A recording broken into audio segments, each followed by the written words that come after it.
Boa tarde, caros alunos, mais um encontro com a história, né? A gente vimos nessa unidade 2, né, a questão do renascimento cultural e o movimento chamado humanismo, né, que libertou o homem da sua ignorância, e agora a gente vai entrar nesses dois últimos temas que são a reforma contra a reforma católica.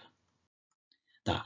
Nesse primeiro tema, a gente vai ver o que significa a reforma protestante, uma nova divisão da cristandade, o surgimento de novos dogmas religiosos. Então, reforma protestante são pessoas que se revoltavam, que protestavam contra os princípios da Igreja Católica, fazendo assim instaurar uma crise religiosa. Com essa aí, com as novas religiões, começou as guerras em nome da fé, de um lado católico e do outro lado protestante. Esse processo chamado reforma contra reforma ocorrido durante após o Renascimento. O que significa reforma contra reforma? A reforma foi um movimento europeu de criação de novas igrejas e credos religiosos em oposição aos dogmas católicos. Já a Contra-Reforma foi a resposta da Igreja Católica contra esses movimentos que ameaçavam diminuir os seus números de fiéis e a sua influência política e principalmente a sua riqueza. Começou a divisão aí para a questão religiosa. Com a crise se instaurando religiosa, as reformas protestantes começou a surgir as novas religiões cristãs. Mas qual foi o motivo que levou esse protesto, né, dessa reforma cristã? Então vamos ver qual foi o motivo, né, que é importante. Então sabemos que desde a Idade Média a Igreja Católica era rica e poderosa, que os bispos, né, possuíam feudos enormes e o Papa tinha muita força política, celebrava acordo entre países e interferia na escolha dos reis. A partir dele surgindo algumas realmente crítica, né, a esse poder realmente papal. Primeira, a insatisfação dos reis e príncipes. No século XV, muitos reis passavam a ver o Papa, líder de toda a cristandade europeia, como um obstáculo ao fortalecimento do poder real. Segundo, corrupção e desprezo do clero. Muitos membros da igreja tinham realmente comprado o cargo de bispo ou de realmente cardeal, mas vários papas daquela época chegavam a chefiar igrejas que pertenciam a famílias poderosas. Mas os padres, que tinham geralmente não tinham poucas instruções e nenhum preparo religioso para orientar os seus fiéis. Terceiro, a venda das indulgências e as falsas relíquias. Além disso, diversos líderes católicos praticavam o comércio de antigos religiosos e venda de pedaços de pano envelhecido, dizendo que era um manto, né, realmente de Maria e de várias outras falsas relíquias.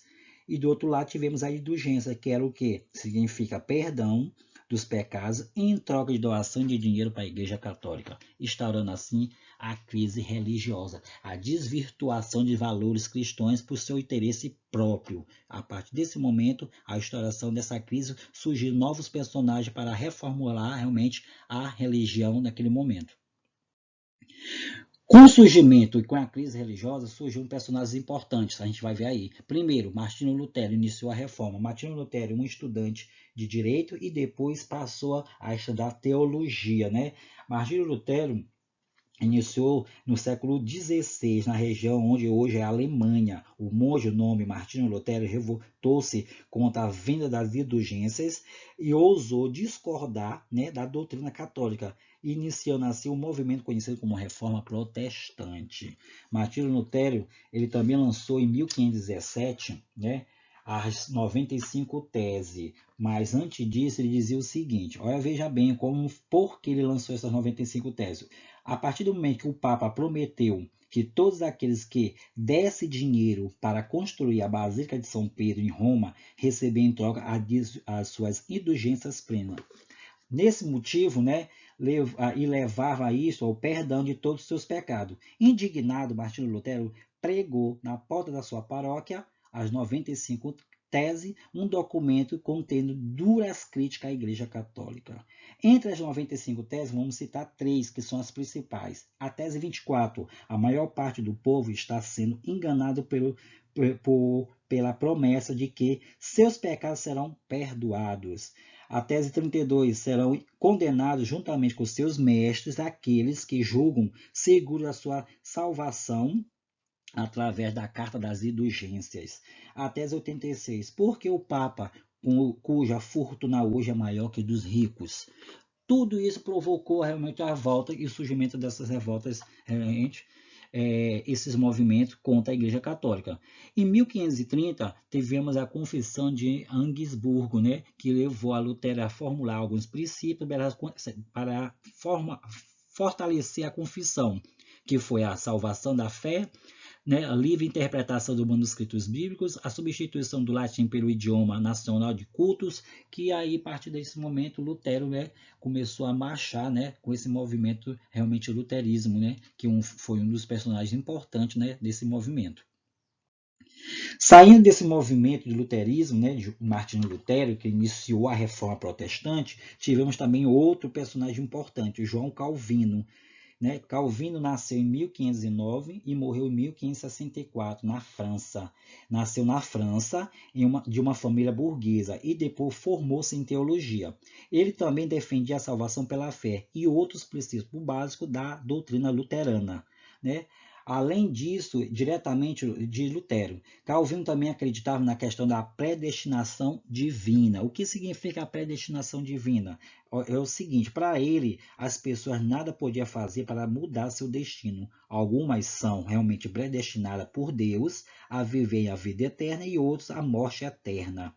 Por divulgar suas ideias, Calvino fez o quê? Foi acusado de herege pelos católicos franceses. Então ele deixou a França, refugiou-se em Genebra, na Suíça, onde encontrou pessoas abertas às suas ideias. Em 1541, João Calvino se tornou a principal figura, né, do governo de Genebra, onde exigiu que seus habitantes levasse uma vida realmente puritana, isto é, acordasse cedo, dormisse cedo e a partir daí dedicasse a oração ao trabalho. João Calvino. Saindo do João Calvino, entrou em outro personagem muito importante lá da Revoluções, né, inglesa de 1517, né, que é o rei Henrique VIII. Né? O rei Henrique VIII que reformulou na Inglaterra a religião chamada anglicana. Né? Na Inglaterra, o movimento reformista foi conduzido pelo rei Henrique VIII, como falei. Ele tinha realmente querendo se livrar das interferências do Papa e dos seus impostos cobrados à Igreja Católica, pela Igreja Católica no seu país. Então, ele pediu que o Papa anulasse seu casamento com Catarina de Aragão, filha dos reis da Espanha, dizendo que ela não conseguia dar para ele um filho homem, que seria seu herdeiro. Ao ter seu pedido negado pelo Papa, Henrique VIII fez o seguinte: ele decidiu agir e rompeu com a igreja em Roma em 1531 e se casou novamente, dessa vez com a Ana Bolena, né, uma dama da corte. Ao saber disso, o Papa fez o quê? Excomungou o rei Henrique VIII. O que ele fez? Ele reuniu o parlamento inglês em um acordo com o parlamento inglês. O Henrique VIII reagiu, né, aprovando o ato da supremacia em 1534, que declarava o rei, né, um novo chefe da igreja da Inglaterra, que chamava a igreja anglicana. Tudo iniciou esses movimentos reformistas, né, e por conta de estourou essa crise, por conta desses princípios que era negado da Igreja Católica, né? Que assim era desvirtuada por seu próprio interesse próprio. E a Reforma Protestante deu início com esses personagens importantes. Então, vimos Martinho Lutero, João Calvino e o rei Henrique VIII, surgindo novas opiniões e oposições aos dogmas católicos.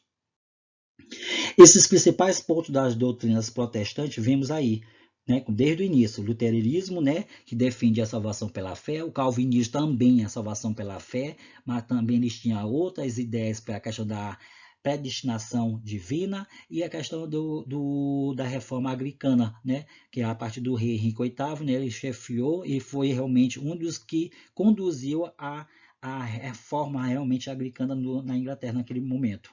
Então, os principais pontos que levou, né, o movimento reformista e surgimento de novas ideias, ou seja, novos credos religiosos contra a Igreja Católica. Então, nesse tema 3, vimos primeiro a escala, que foi a Reforma Protestante. Agora, depois, a gente vai dar início ao tema 4, que foi os impactos sobre essas reformas protestantes diante da Contra-Reforma Católica. Então, bons estudos, né? Até a próxima.